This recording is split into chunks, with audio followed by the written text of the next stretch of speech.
Saio hau Nafarroako gobernuak diruz lagundu du.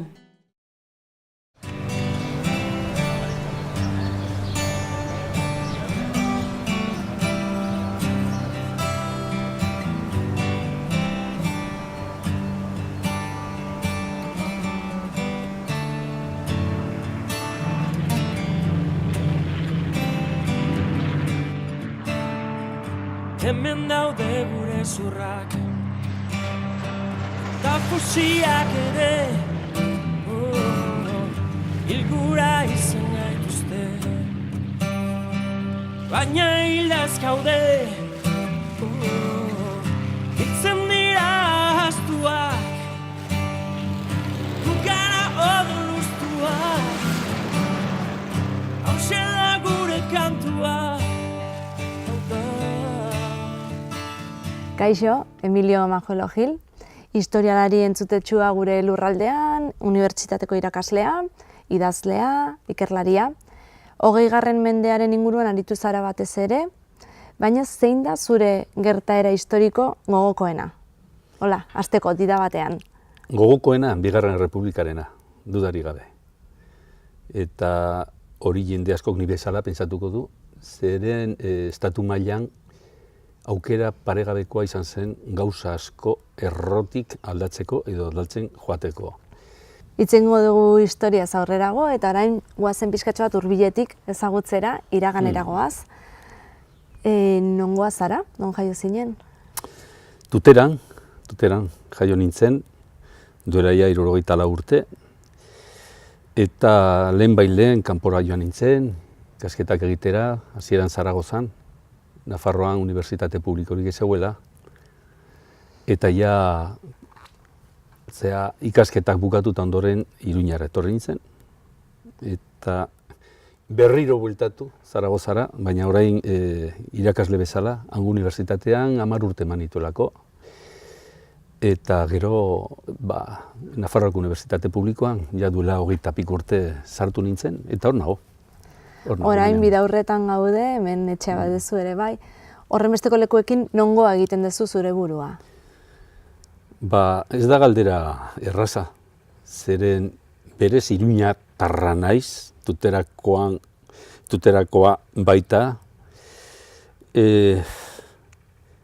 Toki askotan egon naiz, berez ez diat inoiz horrelako galderarik egin, baina egon naizen tokikoa sentitzen naiz. Joan gaitezen Tuterara, txikitako horrelako lehenengo oroitzapenik edo badezu?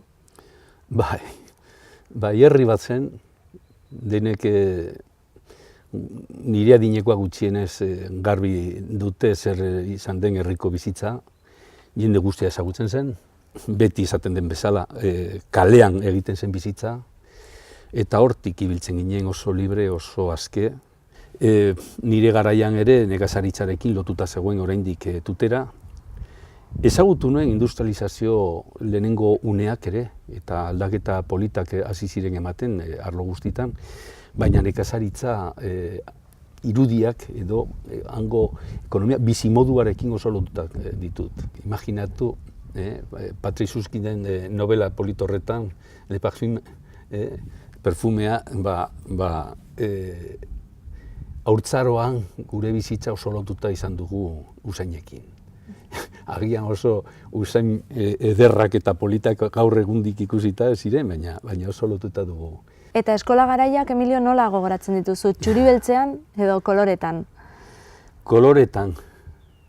Nik ez dakiz zergatik batzutan berezik azken urte hauetan nire buruari galdetu diot, beti denek izan dudan jakin mina. Dakiz zergatik. Eta, ziur aski beste batzuk izango dute, ni bezala edo ni baino gehiago, baina ni horitzen naiz eskolan oso ondo egon nintzela. Eta lehen, ez da, orain bezala, maizu batekin iaia denbora osoan egoten zinen urtez urte. Eta sartu nintzenetik, atera nintzen arte, persona batekin egon nintzen. Zer esan beharko? Iaia horrez, esan beharko nuke, persona horrekin ikasi nuena. Berak irakatsi, zidalako, eta nik, aprobetxatu nuelako, niretzat zen jolasa bat. Urte oro joaten nintzen bera ikustera, agurtzera, bere familiarekin egotera, Eta, bueno, lagunak ezin ginen egin, ni oso ume nintzen. Gero ikerketetan hasi nintzenean, aurkitu nuen maizu hori, Alfredo Rioja, lez, errepublikarra izan zala, ziurazki da koinzidentzia bat, errepresialaturik izan zala, eta nahiko gaizki pasa zuela. Eta horrelako maisua izan da, pentsatzen dut Karal Sol eta horrelakorik ez zitzaizula tokatuko? Bai, tokatu zitzaigun, zea Espainiako bandera altzatzen ari zenean, hor denok geldi, firme eta horrelako gauzak. Agian konturatu zara, heldua izatean, ez da?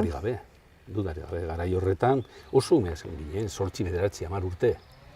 Etortzen ziren erlijiosoak, garbi esan da, norbait harrapatzera eta misioetara eramateko, eta hor frogak egiten, eta zu etorri beharko zine, eta zer. Eta etxera joan nintzen, eta Mari izan, ni ez naiz zuen gandik alde egingo, ez naiz joango. Eta zer esan diezu, ez dakidala esaten Dominus Vobiscum edolako zerbait asmatunen haiekin ez joateagatik. Eta txikitan, zer egiten zenun zure denbora librean, zertan jolastu, zertan pasa? Nik, amak esan dakoa, oso txikitatik afizioa edo zaletasuna nuen ja irakurtzen, eta garai hartan igande oro ateratzen ginen tuterako plazara, eta hor tebeoak ditzen ziren trukatzeko. Hau irakurrita dudala beste batek ematen zizun, baten ordez hori dena trukatzen zen, baina etxean genituen horako tebeo pila pena, gero hori ez dugula gorde, zeren ziurazki beste familieko bati eman diolako edo, baina pila. Bidas ejemplares, el jabato, eta horako gauza, baina nik irakurtzen eta jolasten. Bazegoen fundazio bat, 18. mendeko apaiz batena, zeinbait gauza irakasteko aukera ematen zitzaiola jendeari. Ni horitzen naiz 6 urtekin, 7 urtekin, amak bidalita, nire nahiak eta arrebak hasieran ere joaten ziren, musika ikasi nuen. 6-7 urtekin eta ja 11 urtekin solfeo guztia eginda genuen. Orduan, holako gauzak. Beti jolasten, beti eskolako lanak eta musika eta... Musika tresnari jotzen aldezu? Bai, pianoa. Pianoa ikasi nuen, edo dakidan guztia ikasi nuen 16-17 urtekin. Ez nuen karrera osoa bukatu zeren, ja hor aukera eta erabaki handia egin behar zen, edo musika edo liburuak, eta dudari gabe liburuekin jarraitu nuela. Eta garai hartan, 16-17 urterekin, errebelde altzinen? Garai hartan errebelde izatea zen erraza. Zeren, 16 urte dira 78, 79. Baina horri ere nire buruari askotan galdetu diot. Baina 15-16 urteekin, eta gizergatik. Bueltak ematen eta ziurazki nire inguruan ikusten nuen guztia aztertzen, dakiten baten zidan hori guztia aztertzeko, baina ni garbi nuen gauza bat, dakite ez da betirako ondorio bat atera nuena, baina orain arte mantentzen dut. Persona bakoitzak egiten dituen edo gertatzen zaion erantzuleaz dela. Nik ez dute sinisten patuaz edo persona batek dena ja egina duela jaio zenetik, mesedez, hori ez da horrela sortatzen. Baina dudari gabe baldintza zehatz batzuetan mugitzen dela, bakoitzaren bizitza.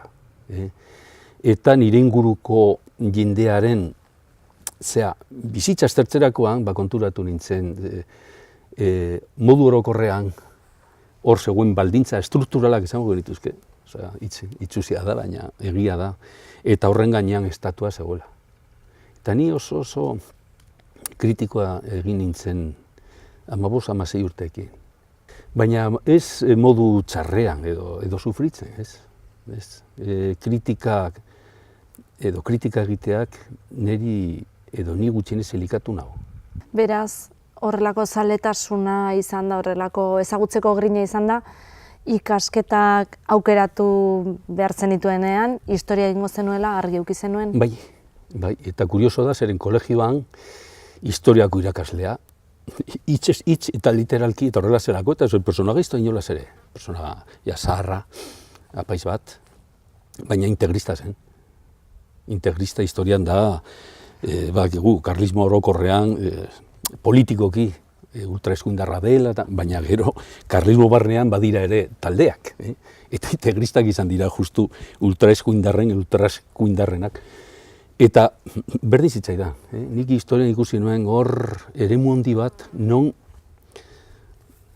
bakoitzaren kezkak eta arazoak eta kontuak argitzeko eremu bat.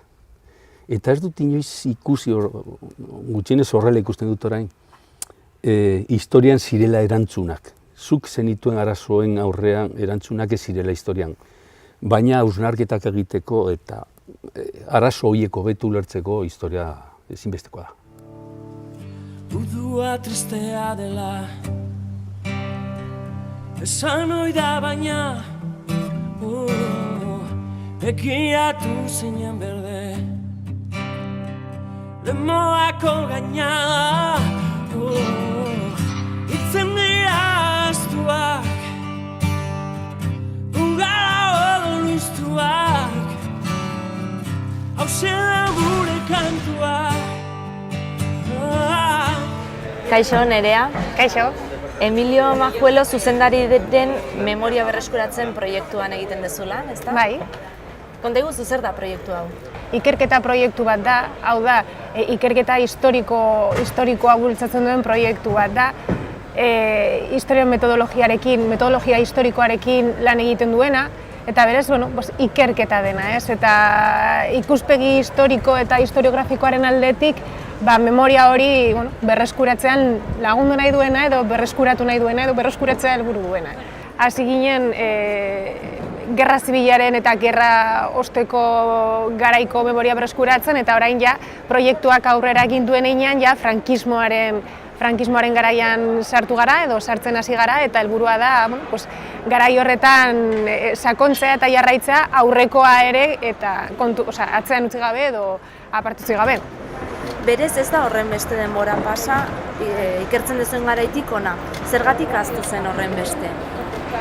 Zergatik, nik uste dut 40 urteko diktadura luzea, oso luzea izan zela, trantsizioak ere ez zuela, behar bezala edo ahal zen bezala lan egin zentzu horretan eta denbora pasea behar izan da, memoria historikoaren inguruan eta gaian lan izugarria egin duten elkartek lan handia egin behar izan dute, behar hori azaleratu eta ikusarazi behar izan dute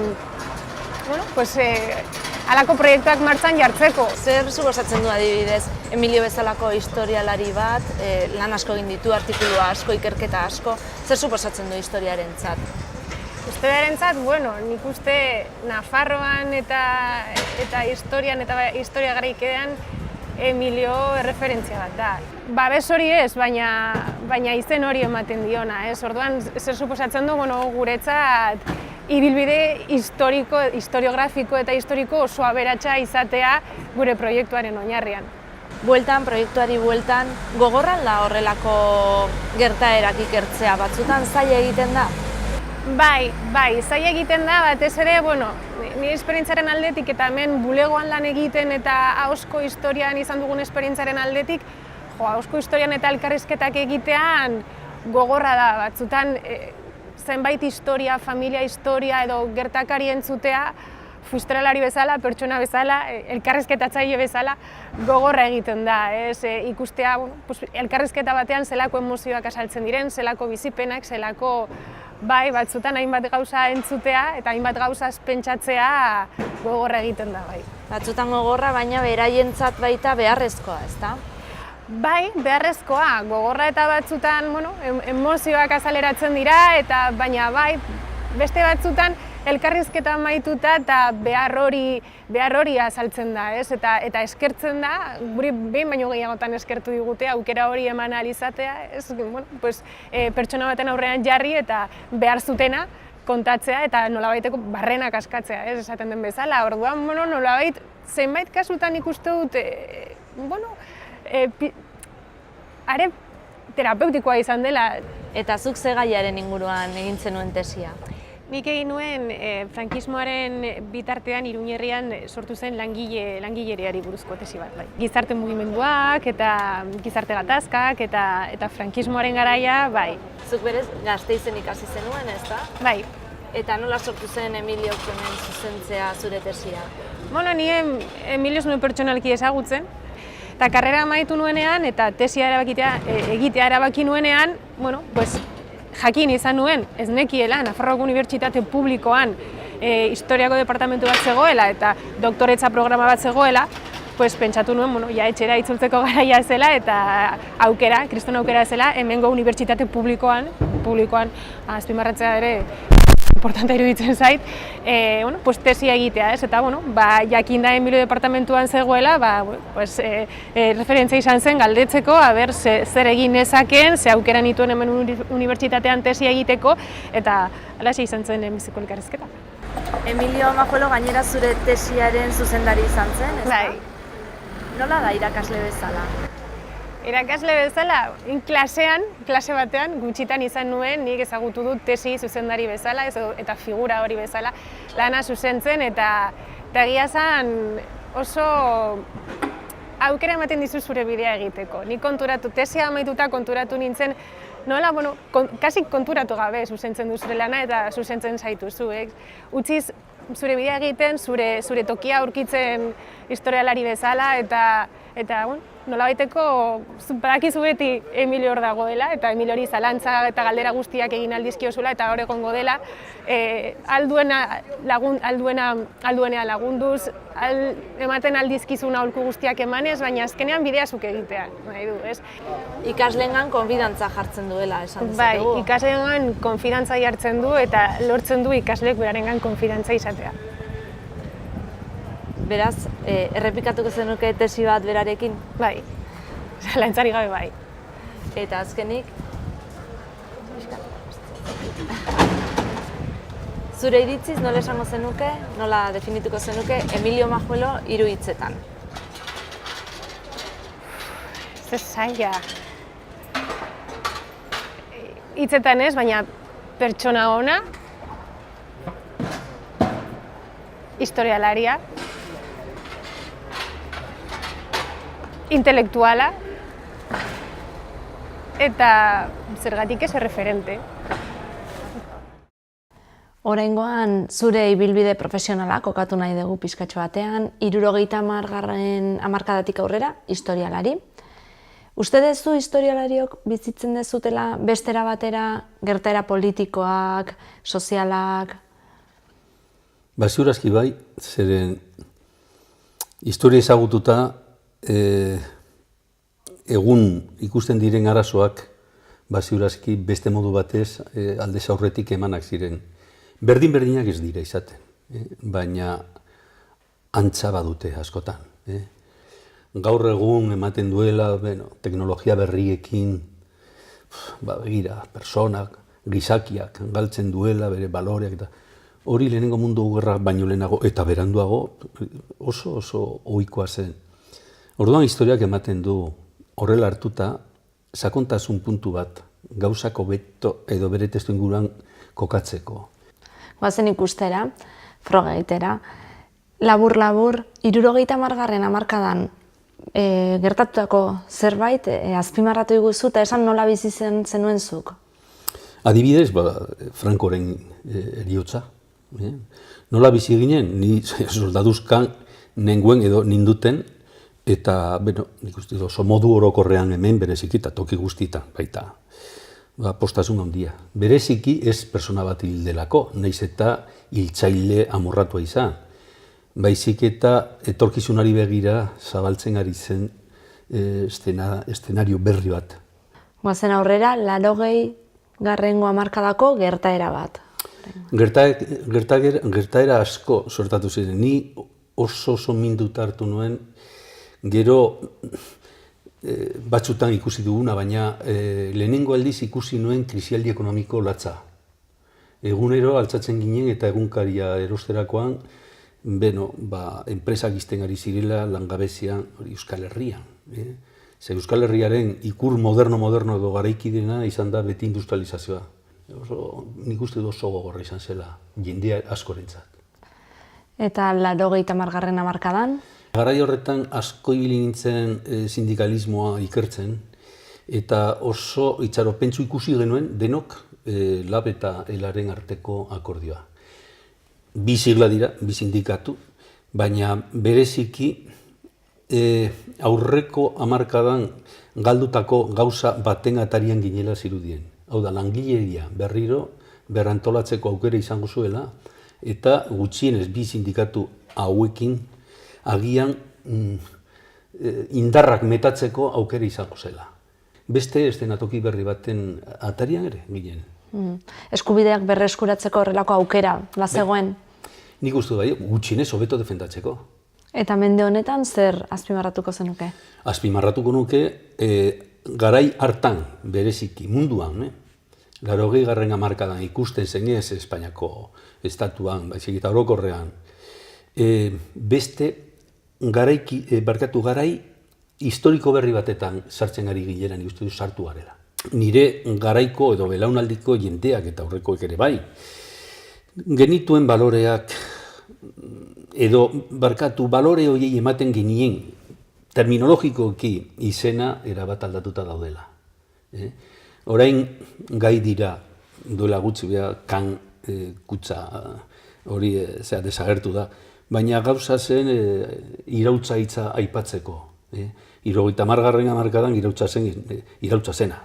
Orduan terminoak oso garbi esaten digute beste mundu berri batetan garela. Munduan, berdin zait Txinan, berdin zait Hego Amerikan. Historia ezagutzeaz, hitz egiten badugu, unibertsitate irakaslea zara, uste duzu gaur egun gizarteak edo pertsonek ezagutzen dugula aski gure historia? Nik uste dut ezetz. Baina modu orokorrean esango nuke, Europako mendebaldean, 80. hamarkadatik hona, historiak eta bereziki giza zientziak zuten pisua galtzen ari da, eta galdu da toki askotan. Frantzian, Espainian baino gutxiago, eta Alemanian, Espainian baino gutxiago. Espainiako kasuan handia da. Eta bakarrik ikusi behar da, 80. hamarkadan, zemotako programak egiten ari ziren, ikasketen programak, esan nahi dut. Hau da, ministeritzak zer antolatzen zuen historiaren inguruan. Agian historia hiperbaloraturik zegoen lehenago, ez dakit, baina nire garaia da justu historia bere gailurra iritsi zen gunea. Eta zergatik uste dezuzuk dela garrantzitsu historia ezagutzea? Bueno, ipatu dugu ja. Nik uste sakontasun puntu handi bat ematen diola edon hori, gauzak hobetu lotzeko. Nik uste dute historiak ondo hartuta olako dimentsioa ematen dizula. Rekuperando memoria berreskuratzen proiektu barnean zaude, zuzendari. 52 urte besterik ez dira pasa Franco hil zenetik, eta badirudi memoria berreskuratu behar dugula orain. Trantsizioan bidetik asko ahaztu genuen. Dudari gabe. Lehenengo gauza, bizkat matizazio txiki bat jartzeko, memoriaz hitz egiten ari garenean, argi eta garbi errepresioaren memoriaz hitz egiten ari gara. Orduan, funtsezko gauza bat. Hori frankismoari dijoakion, erantzule gisa hartu behar da frankismoa bere krimenaz ez hitz egiteko. Nik uste dut, logikoki ezaiola berari, ezer leporatu behar gertakaria ez dela gutxi. Baina berez memoriaren errekuperazioaren ahaztura edo hansketa transizioarekin lotu behar dela. Nola esplikatu? 75ean Francisco Franco generala hil eta 2000-2002an hasi horrelako mugimendu orokorra. Dudari gabe hor, boderean egon diren gobernuek erantzunkizun handia dutela. Zergatik ez egin? Haiei eskatu behar. Nik aztertzaile moduan bagarbi ikusten dut. Oso patata beroa zela hori. Zeren azken finean, eta hau da beste funtsezko gauza bat, errepresioaren memoria edo historia berreskuratzea ez da bakarri gerra zibilean gertatu zen hitz egitea. Hitz egiten ari gara frankismoaz. Eta frankismoa bukatzen da 1975, instituzionalki, politikoki. Eta orduan, 6-7 urte beranduago, Felipe González eta bere gobernuei beldurra eman ziren, hortan sartzea, zeren erantzukizun handia ziren. Frankismo izan zen sistema diktatorial bat, fascista nahi bat duzu horrela ditu, ustelkeri beteta zegoela. Eta hor kontu asko eskatzeko dago. Arazo larri eta garbia dago. Inork ezin ditu bere asesinaturik edo bere familiko asesinaturik izan direnak. Eta horrela da. Zauri hori behintzat ez ahaztuz, nolabait itxi behar dugu. Bai, dudare gabe. Baina, modu orokorrean eta maila orokorrean ikusten da, PP-ren gobernuek egiten ez dutena, esate baterako. Nafarroan duela 2 urtetik ona, eta ja pizka aldez aurretik gure parlamentuak, Nafarroako parlamentuak, beste bide bat hartu zuten. Indar guzti horiek nolabait ustartu egin dira. Eta orduan, boderarekin ez dugu ze arazorik izaten, aldirantziz, haiek bultzatzen dituzte programak. Zuen webgunean daukazue esan dezuena, indezakezu bilaketa, bai abizenaz, bai herriz, eta behiratu pertsona hori edo familia hori errepresaliatua izan zen. Olakoak ikertzen, pentsatzen dut, une gogorrak ere izaten direla, ezta? Zure maisua aurkitu zenuela esan dezu ere? Bai, badira une oso hunkigarriak eta gogorrak. Zuk familian izan aldezu errepresaliaturik? Nik ez. Alde batetik, nire aita, txiripaz tokatu zitzaion Argentinan jaiotzea. Amona argentinatarra zen, aitona hemengoa, Errioxakoa. Aita gerrara, ez zuen joan behar eta ez zuen joan. Baina gero ni ikerketetan egoteakoan, gogorra da bere inguruko, gure inguruko, auzokide asko markaturik izan zirela. Eta konturatzea zure kalean, tutera txiki horretan, aipatu dugun bezala herri moduan funtzionatzen ari zela, justu kale honetan hau bestea horrela ikustea. Eta zure auzokideak izan dira, eta ez dute inoiz hitz bat ere esan. Ricardo Zabalza, Arturo Campion, beraiei buruz lanak egin dituzu, askorentzat ez ezagunak. Esango diguzu hitz gutxitan nortzuk diren? Lehenengo aipatu duzun Ricardo Zabalza, berez Nafarra zen, Argentina egon zen urte asko, eta persona ere autodidakta eta oso kementsua. Bere izan zen FTT, nekazaritza langileen federakuntzako idazkari orokorra. Eta toki guztietan kriston arrakasta utzi zuen. Nik persona asko elkarrizketatu nuen, bai falangistek, bai eskuindarrek, bai denek, anarkistek oso ondo hitz egiten zuten beretaz. Oso kasu arraro da alde hortatik. Ni uste du moralki oso persona oso azala. Azkenean harrapatu eta afusilatu zuten. Liburu hori biografia bat idatzi nuen, baina aukera ematen didazunez esango dizute zer saiatu nintzen horrekin. Ez nuen egin nahi izan biografia politiko klasiko bat. Neri asko interesatzen zitzaidan persona garrantzitsu baten inguruan dagoenaz. Orduan nik batzuta, liburuan dudari gabe Ricardo Zabalzaren izpide hartzen nuen, bere historia idazteko, baina berez bere ingurukoen historia idazteko zen. Normalean historiako liburutan agertzen ez diren personenak. Eta berez biografia ez da bukatzen persona hau afusilatu zuten unean, baizik eta bere alarguna hil zenean. Zeren zoritzarrez persona bat takatzen dutenean, bakatu gelditzen da.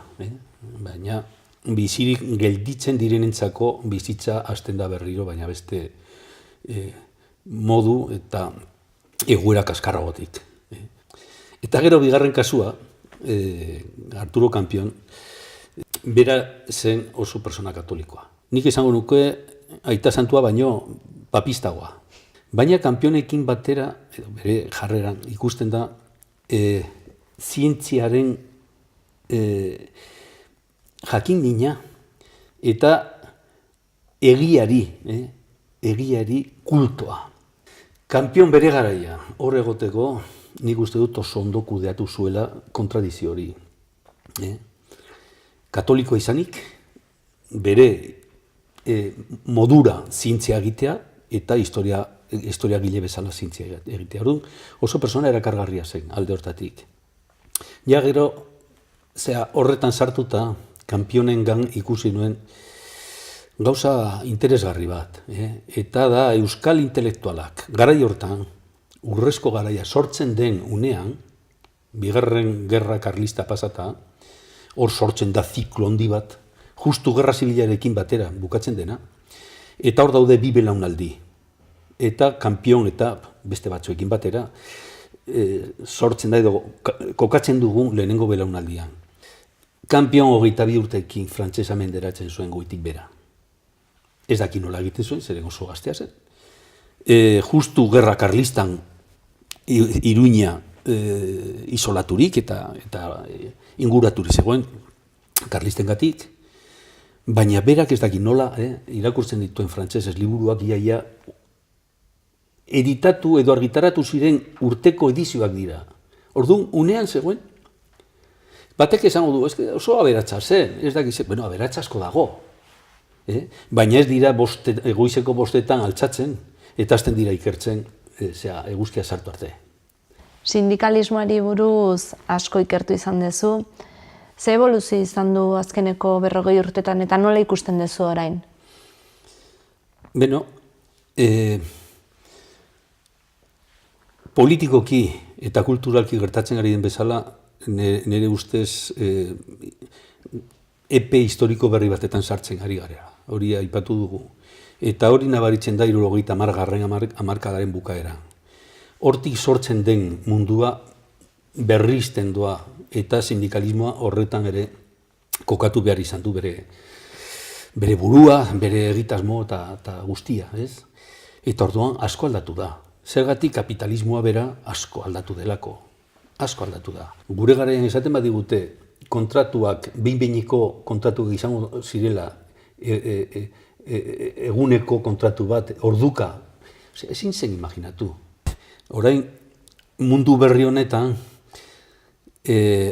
argi niretzat gelditu diren zenbait gauzen artean bata da demokrazia eta garapen ekonomikoa bat ez datozela. Ez datoz.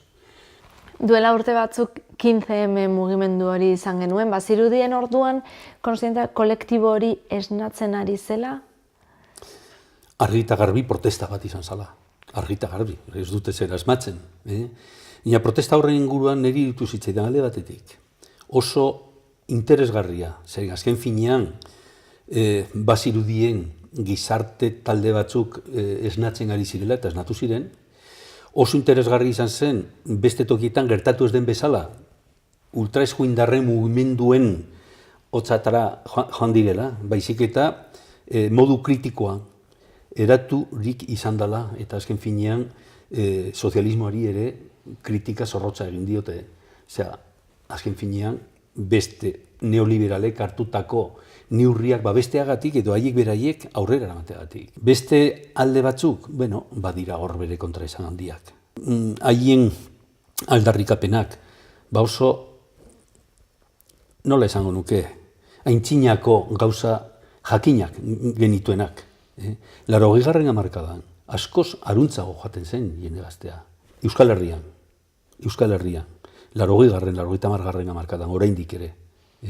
Orduan eri dutzen zitzaidan, bueno, oso ondo, oso polita, baina hemendik ikusita, agian horretan ez nabil oso fin, baina ikusten nuen pizka bat oso aingerutsuak zirela. Errotik aldaketak behar direla diozu, esan dezu lehenera zure une historiko gogokoena dela Bigarren Errepublika, eta badakigu konstituzioak zail xamar jartzen duela, baina Hirugarren Errepublika bat edo aurre ikus zenezake? Espainian, agian errazago izango da Kataluniako lehenengo errepublika edo Euskal Herriko lehenengo errepublika Espainiako hirugarrena baino. Espainiako sozialistentzat eta konservadorentzat Alemania eredua da. Eta Alemania da estatua. estatuaren kontra joaten dena ez da bidegarria. Egia da, eta kolokan jarri baino lehenago, edozein gauza egiteko prest dira. Prest dira, bere alderdikidei bizkarra emateko. Gai dira, kongresuak nolabait beste modu batez gauzak antolatzeko. Buruan dute estatua, gauza ez sakratua, baina gauza natural bat baliz bezala. Badirudi konstituzioa aldatzeko, artikulu hori nola zen, 135 aldatzeko dena zen posible, baina estatu aldatzeko ezinezkoa izango ligatzeke. Konstituzioak azken finean isladatzen duena da, gizarte batean dauden indar politikoen eta sozialen nolabait oreka. Egoeraren indar horren neurria. Horrela egina dago. Baina hori oso zarra da, Ferdinand Lasalle, 1874an gutxienez. Aipatu zuen, azkenean konstituzioa paper bada. Eta paper horrek funtzioa betetzen du, gizartean dauden egoeraren arabera egina bada. Baina indar horiek aldatzen ari badira, konstituzio hori zarkiturik gelditzen da. Hainbat liburu idatzi dituzu, baina zuk bat aukeratu beharko bazenu zurea. Ze liburuekin geratuko zineteke? Ziur aski Kanpionen liburua. Arturo Kanpionen liburua. Zergatik? Beno, profesionalki nik ikusten dute joan naizela gai ezberdinak jorratzen, ikerketa ezberdinak jorratzen. Hasi nintzen gizarte mugimenduekin, bai nekazari katolikoen mugimenduaz, gero ezkertiarrena, gero sindikalismoaz, gero klase borrokaz, 30. hamarkadako krisialdian kokatzen dituen nire ikerketak. Zabalzarena, Ricardo Zabalzaren liburua oso gauza interesgarri izan zen, jende asko ezagutu nuen, gauza berezi bat, niretzat berezia egin nahi nuen eta egin nuen, baina intelektualki sakonena niretzat Arturo Kanpionena da. Seme-alabak badituzu, ezta? Jarraitu aldu baten batek zuk hasitako lana, historialari alda? Ez dira, ez bata, ez bestea baditut bi seme-alaba, Lander eta Irati, eta ez ait inoiz nire bizitzan bururatu ere, inorrengan horrelako eragina izan. Ez ait inoiz bururatu izatea. Eta ni bakarrik hitz egiten dut, galdetzen didatenean. Agian, errespetu gehiegi diot edozeinari, nik uste dut hori dela minimoa. Berdin suertatzen zait ikasleekin eta jende askorekin, nik ez diot inorri esan behar zer egin edo. Eta berez ez dute hori egin. Landerrek bukatu du orain filosofiako masterra, Berlingo Humboldten unibertsitatean, eta Iratik itzulpen gintza egin zuen, eta hortik dabil hizkuntzekin primera, bertsolaria da ere, gustatzen zaia bestea eta bar. Eta nola uste duzu zarela zu edo nola saiatzen zara izaten irakasle bezala? Errespetua iruditu zait garrantzitsuena, beti. Eta orduan horrela naiz, nirekin izan delako baita. Gurasoak bestelakoa ziren, baina dudari gabe errespetu handiz ezitu gaituztela. Eta berdin zait, lagunekin, ikasleekin horrela naiz. Gustatuko litzaidake hori transmititzea. Ez dela inolaz ere denbora galtzea, ordu batzuk egunean ikasten egotea. Are, importanteago, zure lanbide bat lantzen ari bazara, eta hori ez baduzu egiten. Eta hori da drama bat, zeren jendeak ez du irakurtzen. Egia esanez, heldutasun aldetik dena prozesu badela, ni oso baikorra naiz nire bizitzan, eta jendea aldatzeko beti aukera du. Agian lehenengo kursuan oraindik ez da hori ikusten. Gero ikusten dut baietz, jendea aldatzen duala. Zeren, jende askorekin gero egon naiz, urtea pasata edo beste kursotan egonda eta horrelako zerbait hor gelditu da. jakin beharra, jakin minori izan behar da berdin zait. Mediku on bat izateko, abokatu bat on bat izateko, maisu on bat izateko, ardura handia duzula publikoari begira. Eta hortan saiatzen naiz.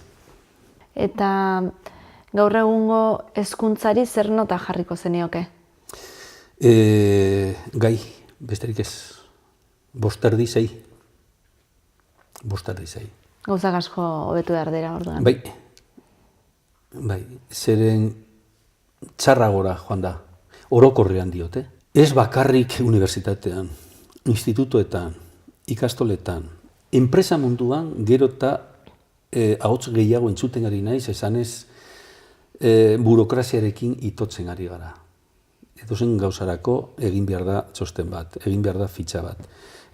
Aztertu behar dira prozedurak eta bar, eta bar. Ikasleekin kasu honetan, egin behar da bilera bat, gero ez daki zer, eta hor badirudi horrela egonda gehiago funtzionatuko dutela. Nik uste dut, zaila da. Jakiteko grina, txertatu behar zaiola ez daki nola, ziren ez dago formularik, eta hori izan behar dela, eta gero alde hortatik ni oso liberala naiz.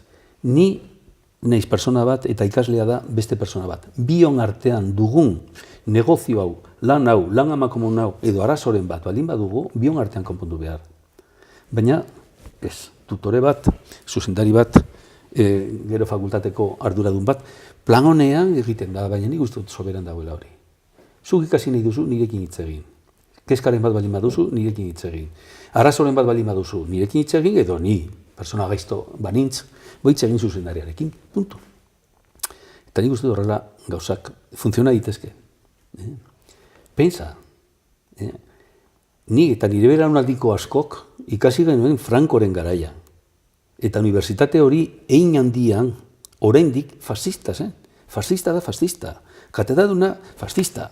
Eta bestea fascista. Eta gauza asko ikasi genuen. Ez haien gandik. Baina baziren liburutegiak, baziren mintegiak, baziren jakin min hori ez da inoiz galdu behar. Bestela naiz eta sistema goitik aztertu eta hobetu nahian eta prozedurak eta zer egin behar ikuste dut ez goazela aurrera. Orduan, irakaskuntza sisteman ez dut nik bakarrik esaten. Errektore guztiek esango dizute, inbertsio gehiago egin behar dela, exigentzia gehiago egin behar dela, eta orduan emaitzak emango dira. Zuk zeuk. Espainiako Unibertsitatean azken 8 urte hauetan inbertsioen zea mosketak izan direna ikusita, hori da lotxagarria.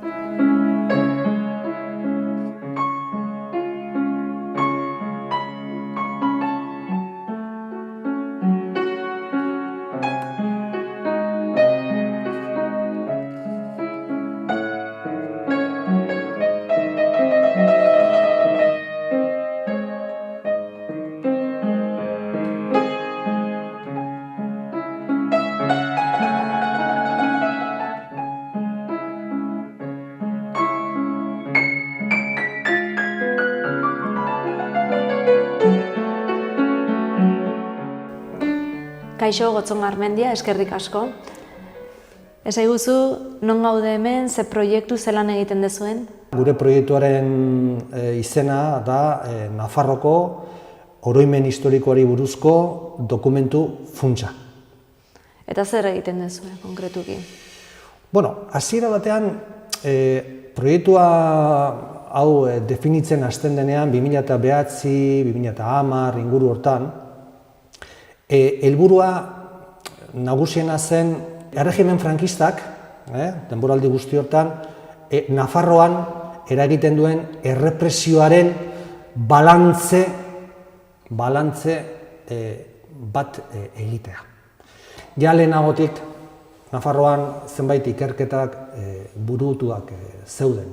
Beraz, ez da hutsetik hasten, baina ikuspegi metodologikotik eta gero dokumentaldetik norbaiteko aportazio, sakontze, helburua izango lukeen lan bat egitea izango luke honek helburu. Gainera, orokorrean ikertzeaz gai, kasu konkretuak ere dokumentatzen dituzu, ezta? Hori da. Joan gara, pertsonaz pertsona, bere esango nuke, nortasun agiria definitzeaz gain, datu guztiekin, bere identitate sozioprofesionala, identitate soziopolitikoa edo sindikala, eta gaina gertatu zitzaiona edo gertatuarazi edo errepresioaren nondik norakoa eta horren xehetasunak jasotzen ahalegintzen gara. Beraz, errepresalatu bakoitzak bere fitxa personala du eta gainera zehazten dugula ze iturri erabili ditugun pertsona horren, esango nuke, trajektoria represibo horretan, jasandako represibo horretan, hori definitzerako. Gainera, eskura dauke edozeinek webgunearen bitartez, ezta? Zalantzarik edo badu, edo jakin nahi badu bere abizenarekin norbaitot jasanote duen errepresiorik bilatu dezak, ezta? Hori da, ze proiektu honek erpin asko ditu, eta horietako bat da, erpin eta oinarri asko ditu. Eta horietako bat da, gure lana soziala dela, gure helburua soziala dela. Badago behar bat, behar sozial eta individual eta familiar bat, eta da egia jakitearen eskubidearena. Eta orain egongo balitz norbait ikusten, eta esango nire aitona jasan zuen errepresioa. Eta horri daiteke ona bere kasua kontatzera? Hori da. Bulego hau iriki genuen, oso erabilgarri delako, oso aksesiblea delako, hiri handi baten erdigunean kokatzen delako, unibertsitatea pixka bat urruti xamar geratzen baita. Eta jendeari gainera olako instituzioetara agertzea eta, ez dakit, ematen dio nolabiteko reparoa edo hor badago zerbait. Baina hemen kalean, edo nor daiteke, bere testigantza eta eskaintza. Eta konta iguzu, Emilio Majuelok ze lotura du proiektu honekin? Bueno, Emilio da beste pertsonaje poliedrikoietako bat, ne ustetan. Berak oso goiz hasten da gai honen inguruko kezkarekin. Bera tuterarra da, Herriberako semea. Eta justu Herriberan izan zen errepresio bortitz horren fokoetako bat. Eta giro guzti hori horrek berak txikitatik jaso du. Eta bere ikuspegi kritiko, analitiko hori dela medio berehala, berarekin izandako elkarrizketatik ateratako ondorioak dira, hauek.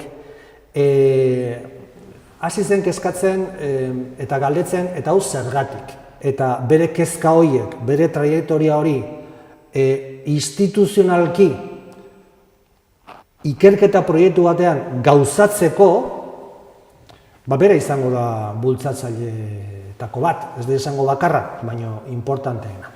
Eta bera dugu orain zuzendari. Eta azkenik bukatzeko, nola deskribatuko zenuke Emilio Majuelo 3 hitzetan? Oso zaila da, 3 hitzetan Emilio definitzea ulergarri egiteko. Bueno, lehenengo, historialari bokazionala, bigarrenik gizon soziala, jendearekin egotea gustatzen zaio, hitz egitea eta kontrajartzea ideia gustatzen zaio, eta gaina admititu egiten du, onartu egiten ditu kritikak. Eta hirugarrenik, hirugarrena da niretzako importantena. Nik laguna bezala dut. Orduan, hiru aspektu horiek, eta motz geratzen gara.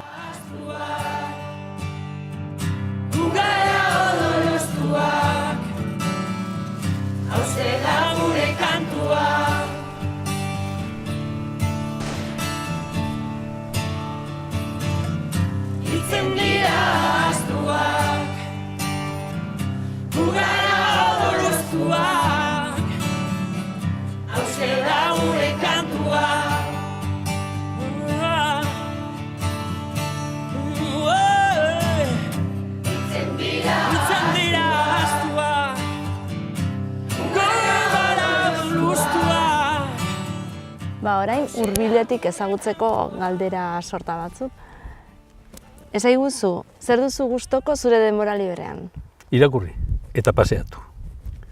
Eta bueltatxo bat emateko familiarekin, lagunekin, nora?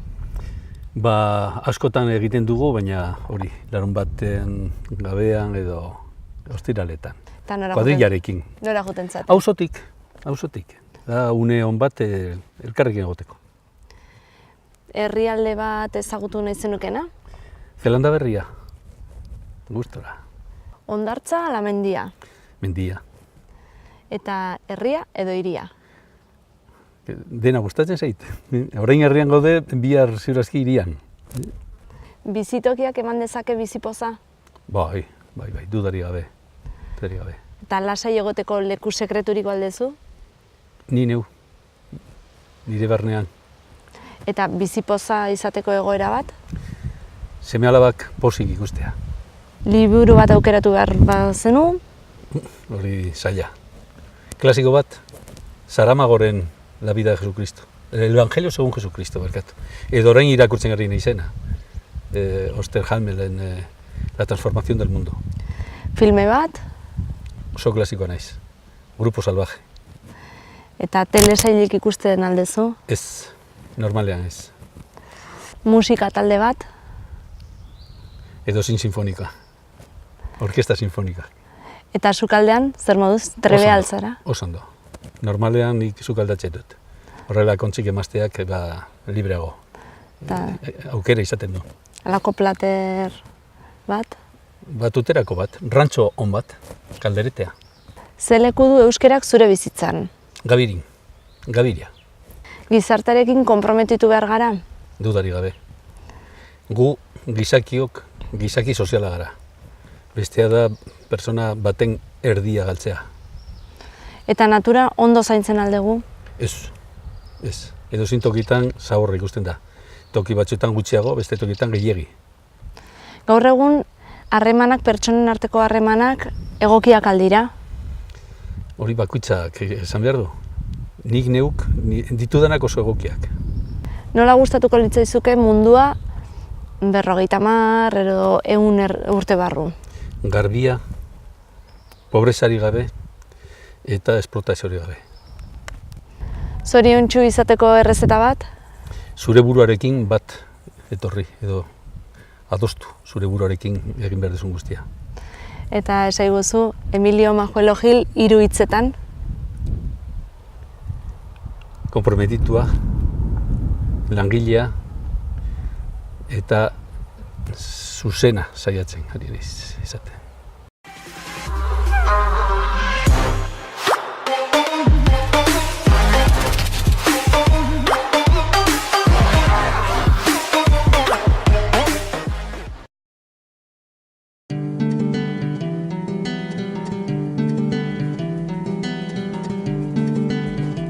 Saio hau Nafarroako Gobernuak diruz lagundu du.